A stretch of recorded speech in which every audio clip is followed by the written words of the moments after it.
I'm Myra, 32 years old, and last week my mother stood up at my sister's rehearsal dinner and told 80 guests I wasn't her real daughter. She said it with a smile, in front of everyone, while announcing she was paying for the wedding, with money I'd secretly been giving them for 10 years. The whole room turned to look at me. I could feel their pity, their whispers, the weight of public humiliation pressing down on my chest. And then I smiled back, because I knew something they didn't.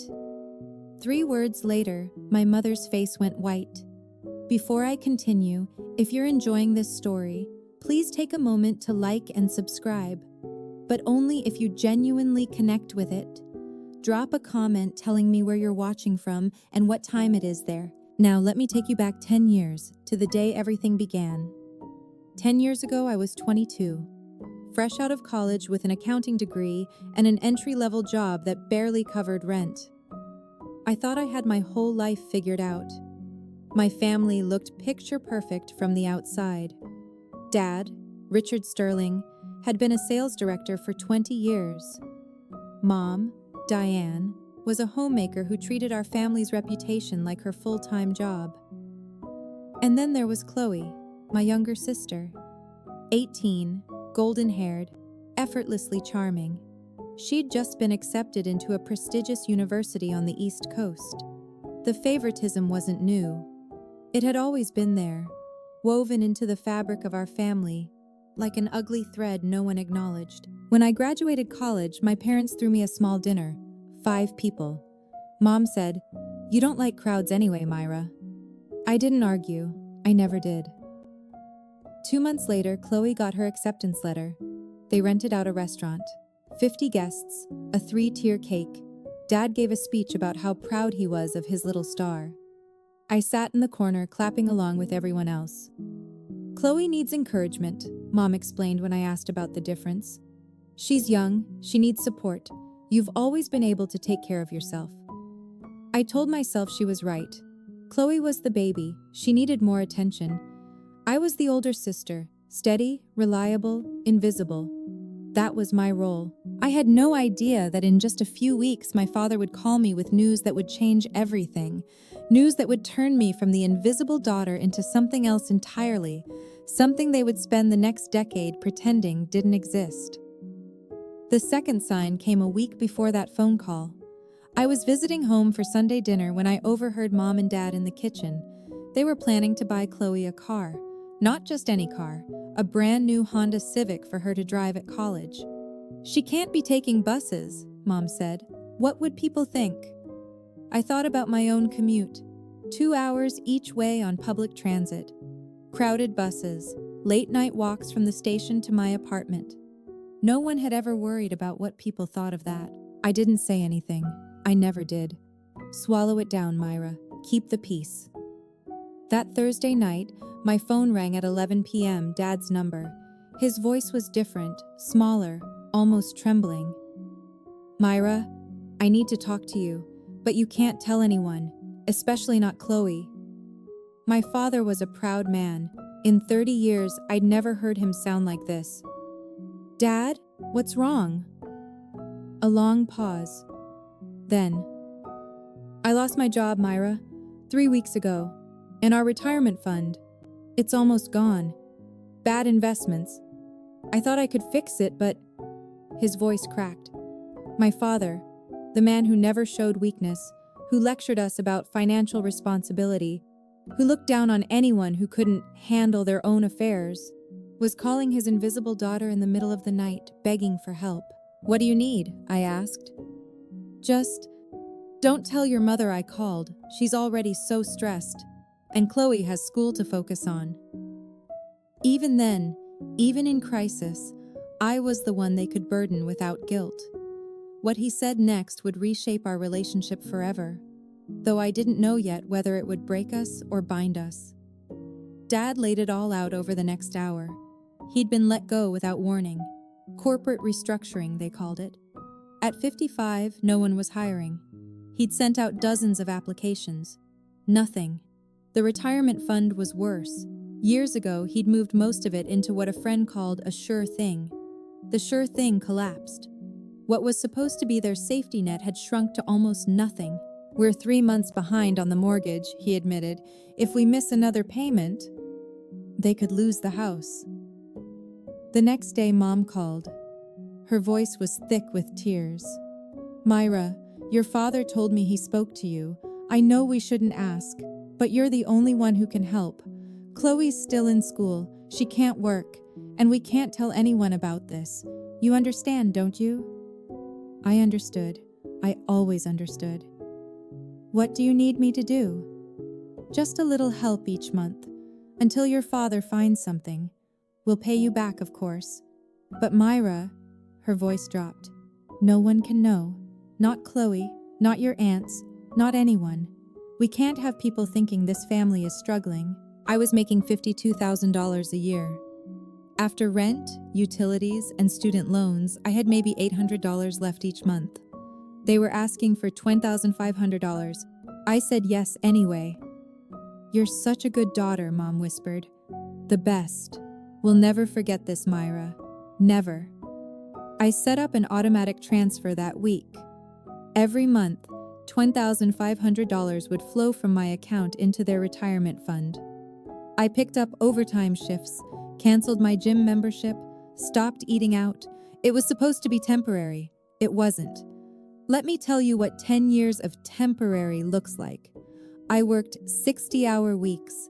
I climbed from junior accountant to senior accountant to accounting manager to chief financial officer at a mid-sized pharmaceutical company. Every promotion meant a bigger paycheck and a bigger transfer to my parents. I lived in the same tiny studio apartment for 7 years. No vacations, no new furniture. I wore the same interview suit to every job until the elbows wore thin. Every month, $2,500. Then $3,000 when I got my first real raise. Then $3,500.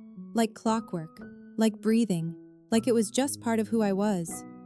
And my parents? They never missed a beat. Chloe got a new car when she graduated, then a down payment for her first apartment, then a designer wardrobe for her marketing job in Manhattan. Her birthday parties were legendary, catered affairs with champagne and live music. My birthdays? A card. Sometimes a phone call if Mom remembered. I wasn't invited to most family gatherings. "You're always so busy with work," Mom would say. "We didn't want to bother you." The math was simple. 10 years. 120 months. An average of $2,800 per transfer. Over $336,000.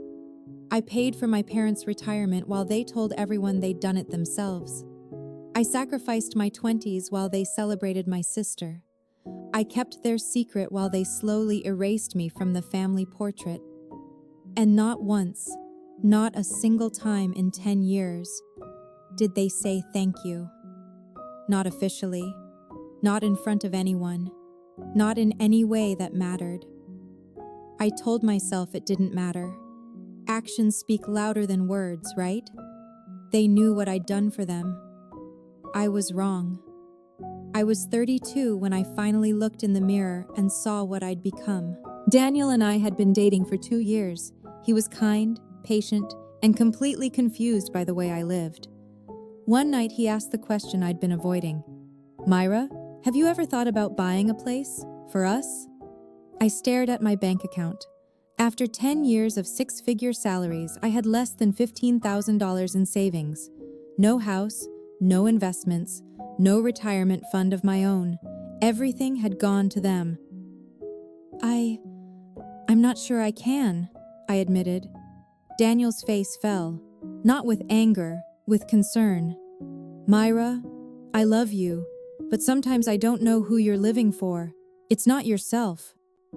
He was right, and I hated that he was right. The final blow came 2 weeks later. Mom called, breathless with excitement. "Chloe's engaged. To Brad. You remember, the lawyer?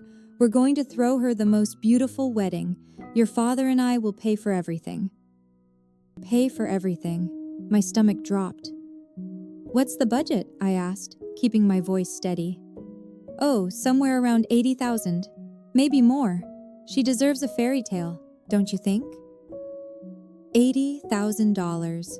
3 years of my transfers, money I'd sacrificed, vacations and relationships and my own future to provide, and they were going to spend it on a wedding while telling everyone they'd paid for it themselves. I didn't sleep that night, or the next. Something had to change. I just didn't know yet how much. Chloe's engagement was everything my parents had dreamed of. Brad Harrison came from old money, the kind that didn't need to brag because everyone already knew. His family owned half the commercial real estate in Hartford. He was handsome, polished, and looked at Chloe like she'd hung the moon. I wanted to be happy for her. Part of me was, but mostly I felt hollow. Mom called every day with wedding updates. The venue would be Riverside Country Club, the most exclusive in Connecticut. 300 guests, a designer dress, imported flowers, a 12-piece orchestra. We're sparing no expense, she gushed. Chloe deserves perfection. I finally asked the question burning in my throat. Mom, where's the money coming from? Silence. That's not really your concern, Myra. I think it is. Don't be difficult. This is your sister's special day. And I'm asking a simple question. Where is the money coming from? From us, from our savings. Why are you being like this? Their savings, the fund I'd been filling for a decade. Those savings, I said carefully. You mean the retirement fund? Myra, her voice turned cold. I don't like your tone. We've worked hard our whole lives. We're allowed to celebrate our daughter's wedding. Which daughter? She hung up. I sat in my apartment, hands shaking. For 10 years, I'd stayed silent. I'd sacrificed. I'd told myself that family meant putting others first, but this wasn't family. This was erasure. I needed answers, real ones, and I knew exactly who to call. I drove to my parents' house that Saturday. Dad was in his study, the room that used to be off limits when I was a child. Now it just looked tired. Faded books, dusty golf trophies, a man trying to hold on to a version of himself that no longer existed. Myra, he barely looked up. Your mother said you called. I want to talk about the wedding budget. There's nothing to discuss. There's $336,000 to discuss, Dad. That got his attention. Excuse me? I've been transferring money to your retirement fund for 10 years. You know exactly where it came from, and now you're spending it on Chloe's wedding while telling everyone you saved for it. His jaw tightened. What do you want? A medal? I want acknowledgement. I want honesty. You want attention. He stood up, his voice rising. That's always been your problem, Myra.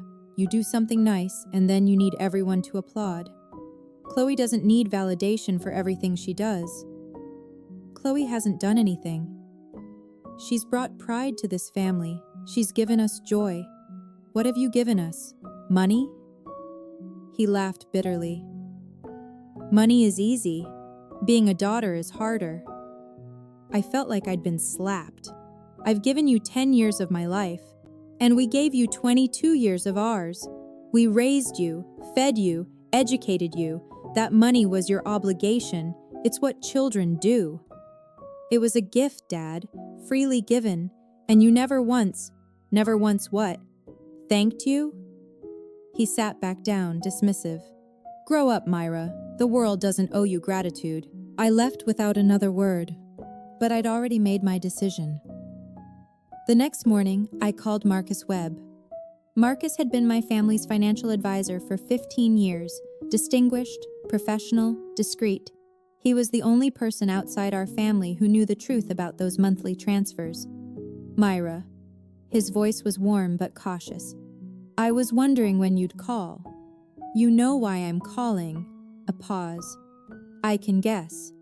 I need to know the current state of my parents' retirement fund and whether they've made any large withdrawals recently.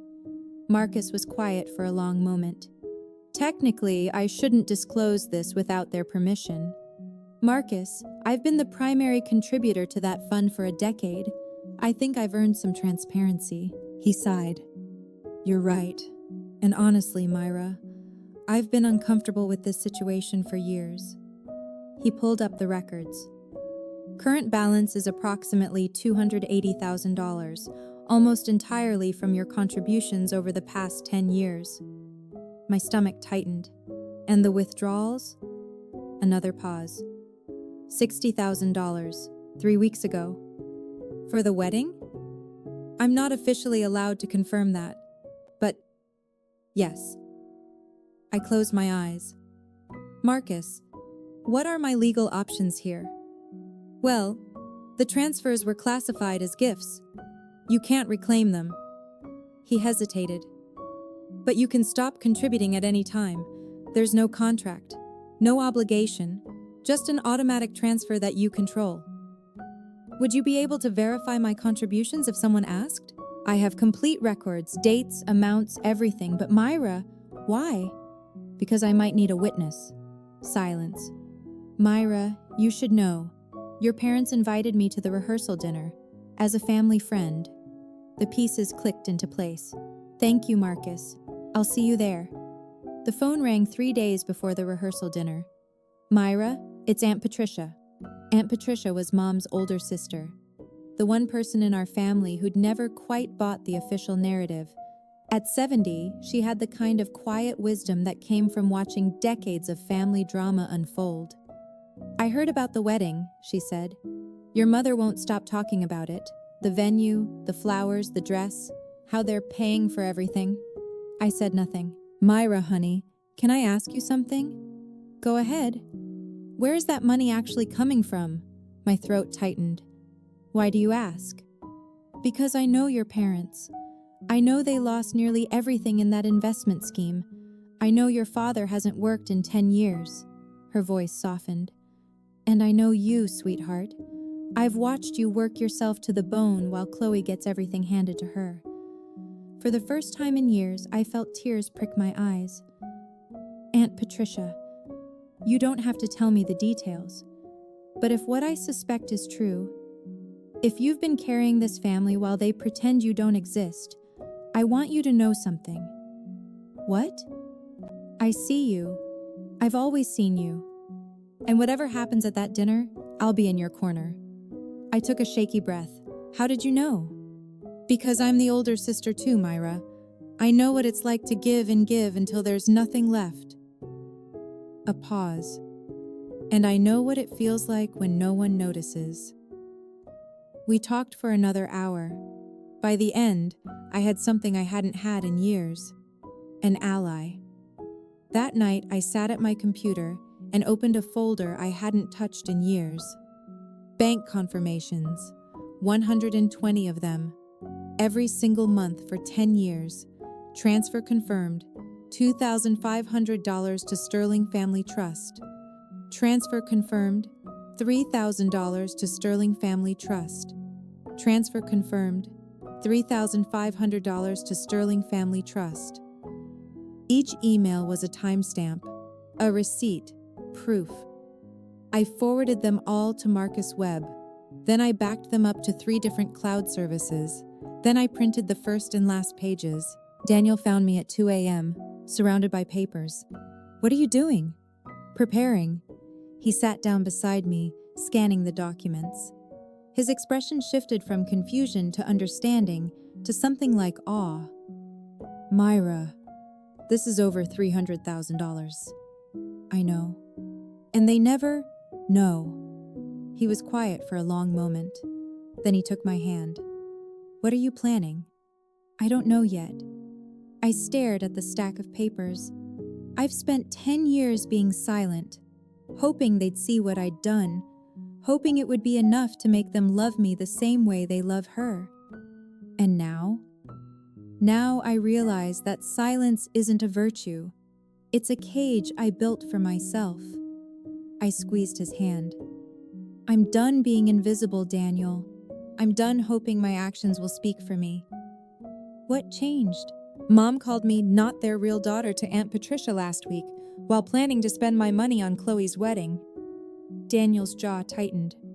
I'm going to that rehearsal dinner, I said, and I'm not going to make a scene. But if they try to erase me in public... I looked at the stack of emails. I'm going to tell the truth. Now, I want to pause here for a moment. If you're wondering what I did next, trust me, I wasn't sure either at the time. But before we continue, I'm curious. What would you do? Would you confront them publicly or try to handle it privately? Let me know in the comments. And if you want to find out what happened at that rehearsal dinner, keep watching. The Riverside Country Club looked like something from a movie. Crystal chandeliers hung from vaulted ceilings. Fresh peonies cascaded from every surface. Waiters in crisp white jackets circulated with champagne flutes on silver trays. The kind of elegance that whispered old money while costing new money fortunes. 80 guests mingled beneath soft golden light. Friends, family, colleagues. Brad's parents, immaculately dressed and impossibly poised. My parents' social circle, all designer dresses and practiced smiles. Daniel squeezed my hand as we walked in. You okay? Ask me again in an hour. I'd chosen my outfit carefully, a simple navy dress, elegant but understated. I wasn't here to compete with Chloe, I was here to survive. The first person I spotted was Marcus Webb. He stood near the bar, nursing a scotch, looking uncomfortable in his role as family friend. Our eyes met. He nodded almost imperceptibly. Then I saw Aunt Patricia at a corner table. She winked at me, a small gesture, but it steadied my nerves. Myra, you came! Chloe rushed over, champagne in hand, glowing in a white cocktail dress. She hugged me like we were close. We weren't. Of course I came. It's your rehearsal dinner. I'm so glad. Mom wasn't sure you'd show up. You know how you are with family events. How I am, like I'd been the one avoiding them. Wouldn't miss it, I said. She bounced off to greet other guests, and I was left standing in the middle of the room, surrounded by people who barely knew I existed. The chandeliers sparkled, the champagne flowed, everything was perfect. I had no idea that in less than 30 minutes, perfection would shatter. The clinking of a glass cut through the chatter. My father stood at the head table, champagne raised, my mother beside him in a silk dress that probably cost more than my first car. They looked like the perfect couple. Successful, generous, proud parents. May I have everyone's attention, please? The room quieted. 80 faces turned toward them. Diane and I want to thank you all for being here tonight. Dad's voice carried that salesman's warmth, smooth and practiced. 28 years ago, we were blessed with a daughter who has brought nothing but joy into our lives. I felt Daniel's hand find mine under the table. Chloe, Dad continued, you've made us prouder than we ever imagined. And Brad, he nodded toward the groom-to-be. We couldn't have asked for a better man to join our family. Polite applause.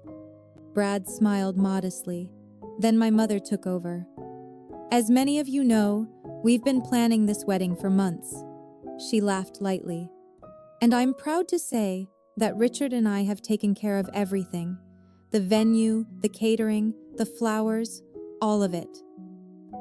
Something cold settled in my stomach. We've saved our whole lives for this moment, Mom continued, her voice swelling with emotion. Because our daughter deserves nothing but the best. She paused, and then her eyes found mine across the room. We're paying for everything, she said, her smile sharp, because our real daughter deserves it. The room went still.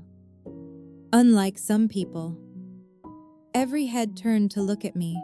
I felt the weight of 80 stares, the whispers starting, the judgment forming, and my mother just stood there, smiling, waiting for me to crumble. But I didn't crumble. I smiled back. The silence lasted 3 heartbeats. Then the whispers began. Who is she talking about? That's the older daughter, isn't it? Why would she say that? Poor thing. I could feel the room's pity pressing against me like a physical weight. The older sister, the forgotten one, the one who wasn't really family. Chloe stood frozen near the dessert table, her champagne glass suspended midair. Her face had gone red, embarrassment or shame, I couldn't tell. Brad was frowning, clearly uncomfortable. At the bar, Marcus Webb had set down his scotch. His expression was unreadable, but his eyes were fixed on me. Aunt Patricia was already halfway out of her chair. Daniel leaned close. "We can leave. Right now. Say the word." I shook my head slowly. Because here's the thing about being invisible for 32 years. You learn to watch, to wait, to calculate. And in that moment, watching my mother's triumphant smile, I realized something. This wasn't an accident. This wasn't a slip of the tongue. This was intentional. She'd planned this, chosen her words, waited for maximum audience. She wanted to humiliate me in front of everyone, to cement the narrative that I was the outsider, the disappointment, the daughter who didn't count. She expected me to cry, to leave, to prove her right. I thought about 10 years of silence, $336,000 in transfers. Every birthday ignored, every sacrifice dismissed. And something inside me shifted. Not anger, something quieter, cleaner, clarity. I picked up my champagne glass and rose to my feet. The whispers stopped. My mother's smile flickered. "Actually," I said, my voice steady, "I'd like to add something to that toast." Every eye in the room was on me now. I could feel my heartbeat in my throat, but my hands were steady. 10 years of swallowing my words had taught me one thing. When you finally speak, make it count. Thank you, Mom, for that memorable toast. I kept my voice pleasant, controlled. I especially appreciate being called not your real daughter in front of 80 people. That was a nice touch. Nervous laughter rippled through the crowd. My mother's smile was frozen. But since we're sharing tonight, I'd like to clarify one small detail. I turned toward the bar, where Marcus Webb stood motionless. "Mr. Webb, you've been our family's financial advisor for 15 years. Would you mind confirming something for me?" Marcus looked like a man caught between two oncoming trains. "Myra!" My father's voice was sharp. "This isn't the time." "Actually, Dad, I think it's exactly the time." I didn't raise my voice. I didn't need to. "Mom just told everyone that you saved your whole lives to pay for this wedding. I just want to make sure we're all on the same page about what savings means." The room had gone completely silent. You could hear the ice settling in glasses. "Mr. Webb," I continued, "in the past 10 years, who has been the primary contributor to my parents' retirement fund?" Marcus glanced at my father, then my mother, then back at me. "Myra, I'm not sure I should." "You have the records. You've had them for a decade." I kept my voice gentle. "I'm not asking you to violate confidentiality. I'm asking you to tell the truth." The silence stretched. Then Marcus Webb straightened his shoulders. "I think," he said quietly, "everyone deserves to know the truth." Marcus Webb cleared his throat. "According to my records," he began, his voice carrying clearly through the silent room, "over the past 10 years, Myra Sterling has transferred approximately $336,000 into her parents' retirement fund." A gasp rippled through the crowd. "That fund," Marcus continued, "which currently holds around $280,000 after recent withdrawals, consists almost entirely of Myra's contributions, monthly transfers, every single month for 10 years." I watched the room process this information, eyes widening, heads turning, the math clicking into place. My mother's face had gone pale. That's private family business. You made it public, Mom." My voice was calm. "You called me not your real daughter in front of everyone here. You said you were paying for everything. I'm simply clarifying where that money actually came from."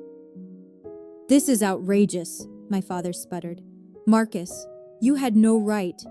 "He had every right," I interrupted, "and so do I." From the corner of my eye, I saw Aunt Patricia stand up. "Diane," her voice cut through the tension like a knife. "Is this true? Has Myra been supporting you for 10 years while you treated her like a stranger?" My mother's mouth opened and closed. Brad pulled Chloe aside, whispering urgently. Chloe looked shell-shocked. tears forming in her eyes. The whispers had become a low roar. I heard fragments. Over 300,000. 10 years? And they never... I can't believe... My father tried to regain control. This is a misunderstanding. We'll discuss this privately as a family. No, I shook my head. We've had 10 years of private. 10 years of secrets. 10 years of me staying quiet while you erased me. I raised my champagne glass. Now it's time for something different. The room was utterly still. I looked at my parents, really looked at them. My father, red-faced and furious. My mother, pale and trembling. For 32 years, I had desperately wanted them to see me, to love me the way they loved Chloe, to acknowledge that I mattered. Now, standing in this beautiful room surrounded by witnesses, I realized something. Their approval was never coming, and I didn't need it anymore. Mom, you asked who your real daughter is. I kept my voice steady. Let me answer that. She gripped my father's arm. Your real daughter is the one who worked 60-hour weeks while you told everyone she was too busy for family. I took a breath. Your real daughter is the one who gave up buying a home so you wouldn't lose yours. The words came easier now. 10 years of silence, finally breaking. Your real daughter is the one who kept your secret for a decade because you asked her to, who never told Chloe, who never told anyone, who sacrificed her 20s, her savings, her future, for you. My mother had started crying, but I wasn't finished. But here's the thing about real daughters, Mom. They deserve to be treated like family, and I haven't been. I raised my glass higher, so I have 3 words for you. The room held its breath. I looked directly into my mother's eyes. I'm stopping payments. My mother's face went white. Effective immediately. I've already notified Marcus. The automatic transfers end today. I set down my glass. You want to pay for everything? Now you'll actually have to. Dead silence. Then my father's champagne glass slipped from his fingers and shattered on the floor. The sound of breaking glass seemed to snap everyone back to reality. You can't do this. My father's voice was hoarse. We have an agreement. We have nothing in writing, Dad. No contract, no legal obligation. I kept my tone professional, like I was discussing quarterly reports. I gave you gifts, generous gifts, and I have every legal right to stop giving them. Myra, please. My mother reached toward me, tears streaming. You'll destroy this family. Is that what you want? I'm not destroying anything. I'm just refusing to be destroyed anymore. Marcus Webb quietly gathered his jacket, clearly relieved to have the truth finally out. He caught my eye and nodded once.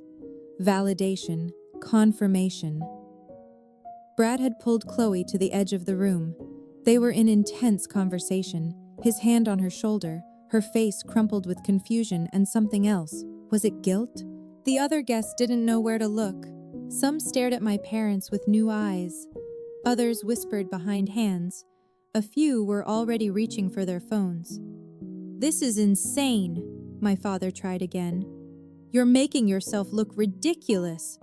Richard, Aunt Patricia's voice cut through his bluster. Stop, you've said enough. She walked over and stood beside me. For 10 years, I watched my niece fade into the background while you celebrated Chloe. For 10 years, I suspected something wasn't right. She looked at my mother, her own sister, with something like pity. I never imagined it was this. My mother sobbed harder.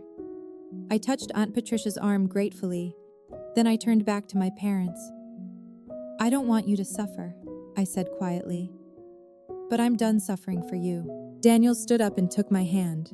It was time to go. I picked up my clutch and looked at Chloe one last time. She was still crying, Brad's arm around her. I walked over, and she flinched like I might hit her. Chloe, Myra, I didn't know. I swear I didn't. I believe you. And I did. Chloe had been raised in a bubble of favoritism so complete that she'd never questioned where it came from.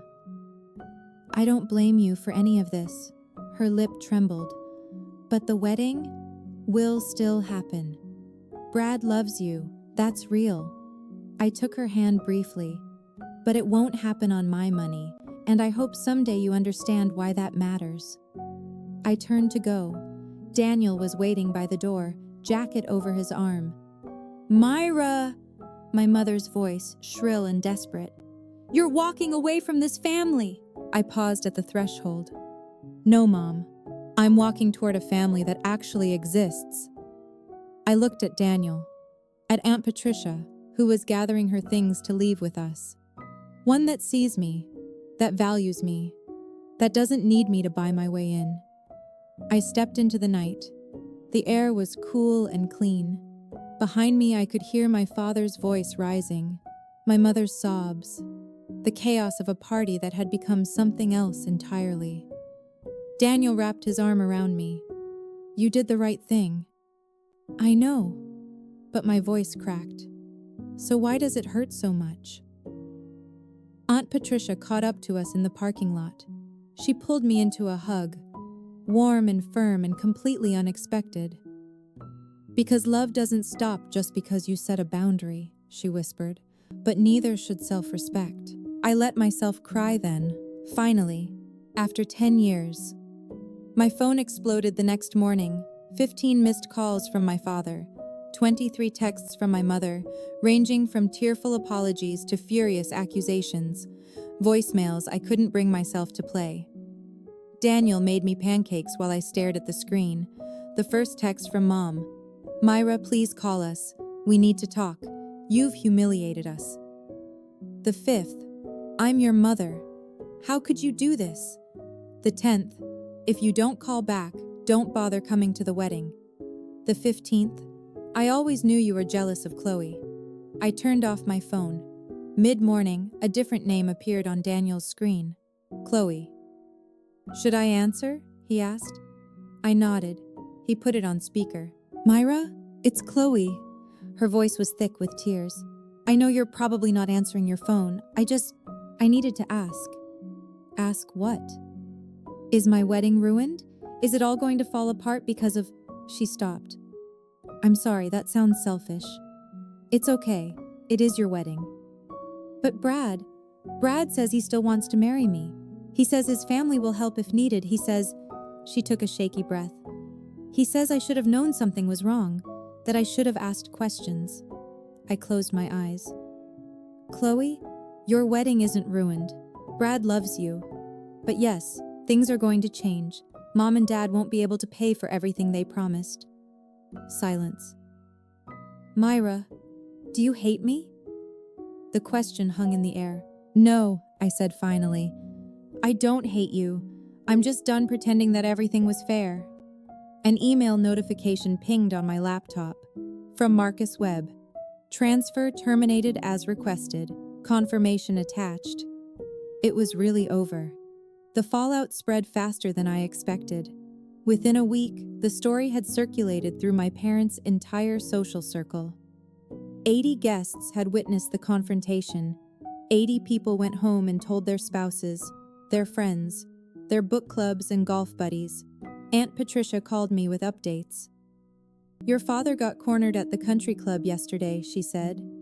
Frank Miller, you know, his old golf partner, asked him point blank, you let your daughter support you for 10 years and still treated her like that? I didn't feel triumph, just exhaustion. What did he say? Tried to explain it away, said you were exaggerating, said families help each other. She paused. Frank didn't buy it. Neither did anyone else. My mother, apparently, had become the subject of whispers at her women's club. The same women she'd spent years impressing with stories of her successful family were now looking at her differently. Did you hear about the Sterling situation? I always thought something was off. Poor Myra, all those years. 2 weeks before the wedding, my parents made their announcement. The reception was being scaled down. 300 guests became 100. The 12-piece orchestra became a DJ. The imported flowers became local arrangements. Brad's family quietly covered the difference. Chloe called me after. Mom told everyone it's because of unexpected changes. Her voice was small. Brad's parents know the truth. They were not impressed. I'm sorry, Chloe. Don't be. She hesitated. Brad said something to me last night.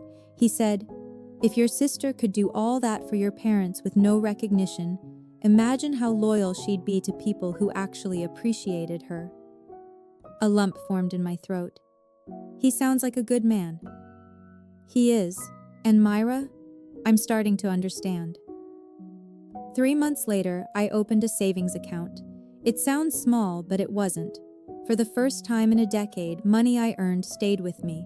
No automatic transfers, no silent sacrifices, just mine. Daniel and I started looking at apartments together, real ones, with room for a future. Every listing we toured felt like a door opening.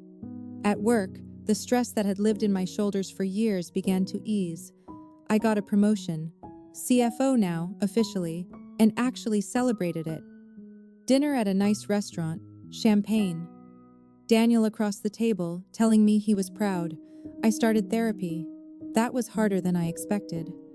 Unpacking 32 years of feeling invisible doesn't happen in one session, or 10. But slowly, I began to understand patterns I'd never seen before. You developed what's called a fawn response, my therapist explained. When you sensed potential rejection, you tried to prevent it by being useful, by being needed. And that's why I gave them everything. You weren't buying their love, Myra. You were trying to earn your place in the family. But here's the thing. She leaned forward. Your place shouldn't require payment. I thought about that a lot in the weeks that followed. Aunt Patricia became my closest family connection. Weekly phone calls, monthly brunches. She told me stories about my mother as a young woman, not to excuse her, but to help me understand. Diane was always terrified of how things looked, Patricia said. Our parents were the same way. She learned that appearance was everything. And when reality didn't match the image, she shrugged sadly. She just denied reality. It didn't make it okay, but it helped me stop asking myself what I'd done wrong. The answer was nothing. I'd done nothing wrong. We're almost at the end now, but I want to ask you something. Have you ever had to set a boundary with someone you love?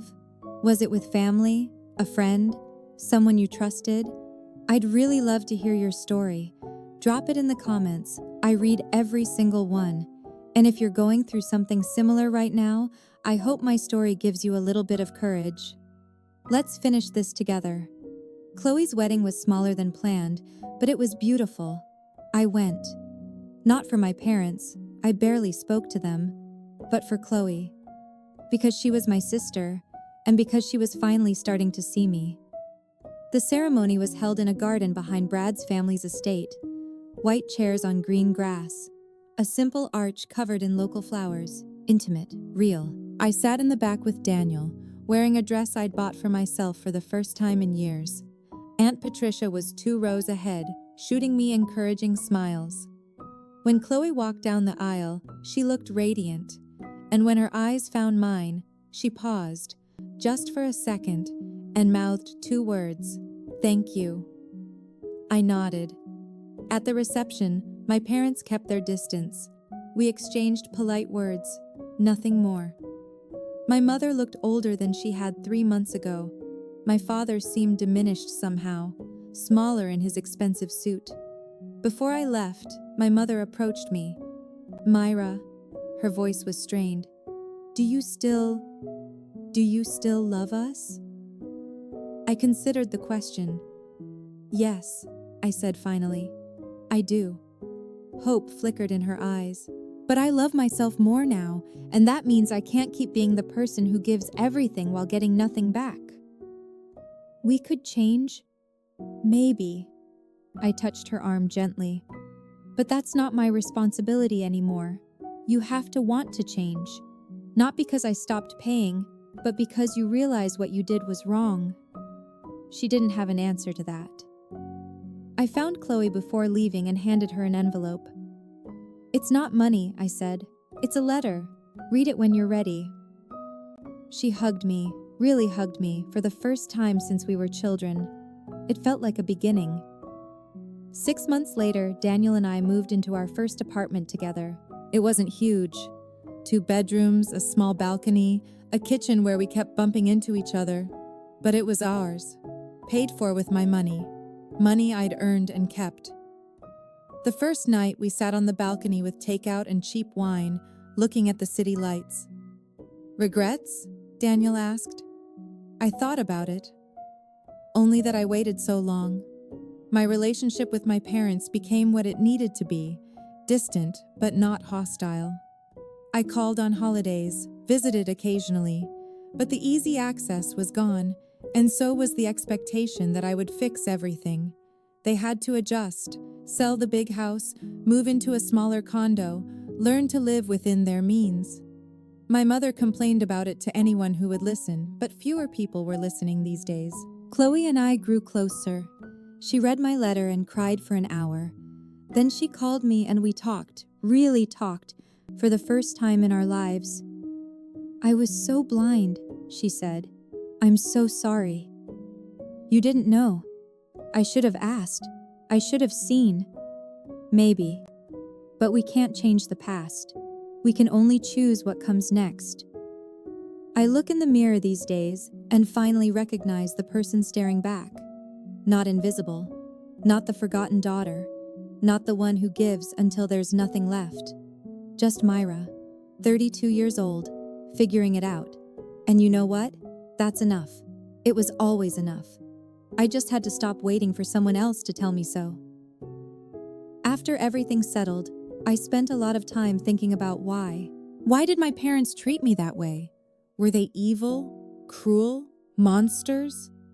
My therapist helped me understand something important. People aren't usually villains in their own story. They're just people, shaped by their own fears and wounds. My father lost his job at 55. For a man who built his entire identity on being a provider, that was devastating. He couldn't handle depending on his invisible daughter, so he rewrote the narrative. I became obligation, not sacrifice. My support became duty, not generosity. It was easier than admitting he needed help. My mother was more complicated. She'd grown up in a household where appearance was everything. When I was born premature and sick, I think some part of her resented me for disrupting her perfect family image. Chloe came later, healthy, beautiful, easy. The daughter she'd imagined having. Admitting what she'd done to me would mean admitting she'd been wrong for 30 years. Easier to deny, easier to pretend. None of this excuses them. Understanding isn't the same as forgiving, but it helped me stop asking the question that had haunted me my whole life. What did I do wrong? The answer, I finally realized, was nothing. I didn't do anything wrong. I was born to people who weren't equipped to love me the way I needed. That was their failure, not mine. And staying silent, giving endlessly, hoping they'd eventually see me. That was me trying to fix something that was never my responsibility to fix. You can't earn love from people who don't know how to give it. But you can learn to give it to yourself. That's the lesson I wish I'd learned 10 years earlier. So what about me? What was my mistake? I think I believed that if I just gave enough, loved enough, sacrificed enough, I could finally earn my place at the table. That actions would speak louder than words. That someday, somehow, they'd look at me and see what I'd done. That was my weakness. And they exploited it, maybe not consciously, but consistently. I was terrified of being abandoned, of being confirmed as unlovable. So I made myself indispensable instead. I thought being needed was the same as being wanted. It wasn't. If you're watching this and something resonates, if you recognize yourself in my story, I want to tell you something. You don't have to burn yourself down to keep others warm. Your worth isn't measured by what you sacrifice. Setting boundaries isn't selfish, it's survival. Silence isn't peace. Sometimes it's just a cage you build around yourself, waiting for someone else to unlock the door. Here's the truth. They're not going to unlock it. You have to do it yourself. And it will hurt. Walking away from people you love, even when they're hurting you, that hurts. Choosing yourself when you've spent your whole life choosing everyone else, that hurts too. But staying hurts more. I know because I did it for 10 years. So if you're in that place right now, wondering whether you deserve better, let me answer that for you. Yes, you do. Not because I say so, but because it's true. And the moment you start believing it, really believing it, everything changes. I'm not angry at my parents anymore. I'm not trying to punish them. I'm just finally, for the first time in my life, putting myself first. It's not revenge, it's healing. And I'm just getting started. Thank you for staying until the end. If this story touched you in any way, I'd love to hear from you. Drop a comment, share your own experience. I read every single one. If you haven't already, please like and subscribe. It means more than you know. And check out the description below for more stories like this one. I think you'll connect with them too. Until next time, take care of yourself. You deserve it.